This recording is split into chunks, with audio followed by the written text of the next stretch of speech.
بسم اللہ الرحمن الرحیم۔ السلام علیکم ورحمۃ اللہ وبرکاتہ۔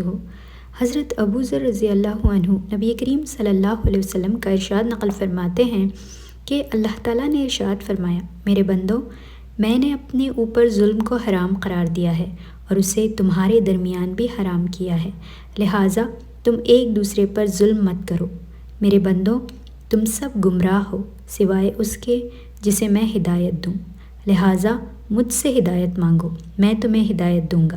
میرے بندو، تم سب بھوکے ہو سوائے اس کے جس کو میں کھلاؤں، لہٰذا تم مجھ سے کھانا مانگو، میں تمہیں کھلاؤں گا۔ میرے بندو، تم سب برہنہ ہو سوائے اس کے جس کو میں پہناؤں، لہٰذا تم مجھ سے لباس مانگو، میں تمہیں پہناؤں گا۔ میرے بندو، تم رات دن گناہ کرتے ہو اور میں تمام گناہوں کو معاف کرتا ہوں، لہٰذا مجھ سے بخشش طلب کرو، میں تمہیں بخش دوں گا۔ میرے بندو، تم مجھے نقصان پہنچانا چاہو تو ہرگز نقصان نہیں پہنچا سکتے، اور تم مجھے نفع پہنچانا چاہو تو ہرگز نفع نہیں پہنچا سکتے۔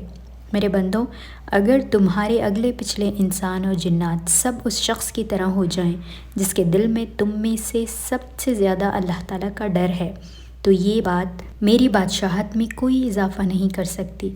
میرے بندو، اگر تمہارے اگلے پچھلے انسان اور جنات اسی شخص کی طرح ہو جائیں جو تم میں سے سب سے زیادہ فاجر و فاسق ہے، تو یہ چیز میری بادشاہت میں کوئی کمی نہیں کر سکتی۔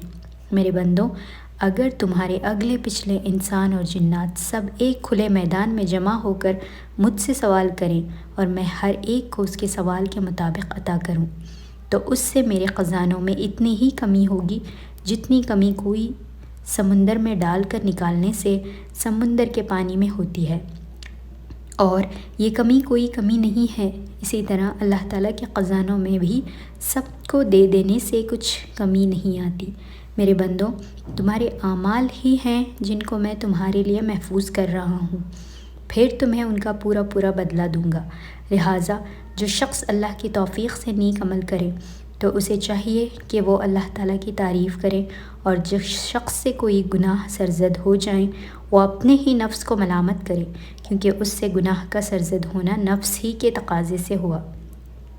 حضرت ابو موسیٰ اشعری رضی اللہ عنہ روایت فرماتے ہیں کہ نبی کریم صلی اللہ علیہ وسلم نے ایک موقع پر ہمیں 5 باتیں ارشاد فرمائیں۔ اللہ تعالیٰ نہ سوتے ہیں اور سونا ان کی شان کے مناسب بھی نہیں، روزی کو کم اور کشادہ فرماتے ہیں، ان کے پاس رات کے اعمال دن سے پہلے، دن کے اعمال رات سے پہلے پہنچ جاتے ہیں، اور ان کے اور مخلوق کے درمیان پردہ ان کا نور ہے۔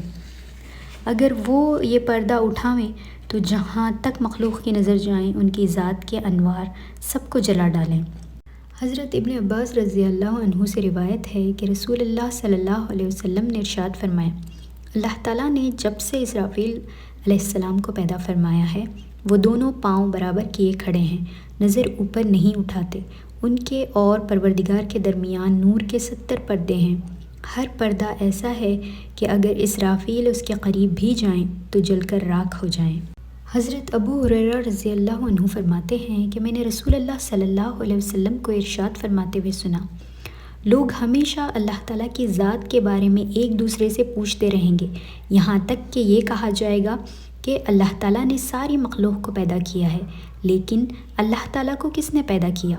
نعوذ باللہ، جب لوگ یہ بات کہیں تو تم یہ کلمات کہو، اللہ تعالیٰ ایک ہے، اللہ تعالیٰ کسی کے محتاج نہیں، سب ان کے محتاج ہیں، نہ اللہ تعالیٰ کی کوئی اولاد ہے، نہ وہ کسی کی اولاد ہیں، اور نہ کوئی اللہ تعالیٰ کا ہمسر ہے۔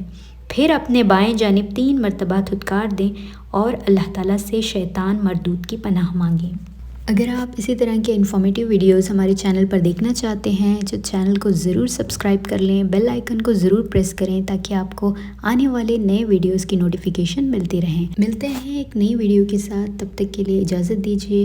اللہ سے یہی دعا ہے، اللہ پاک ہم سب کو دنیا اور آخرت میں کامیاب کریں، آمین ثم آمین۔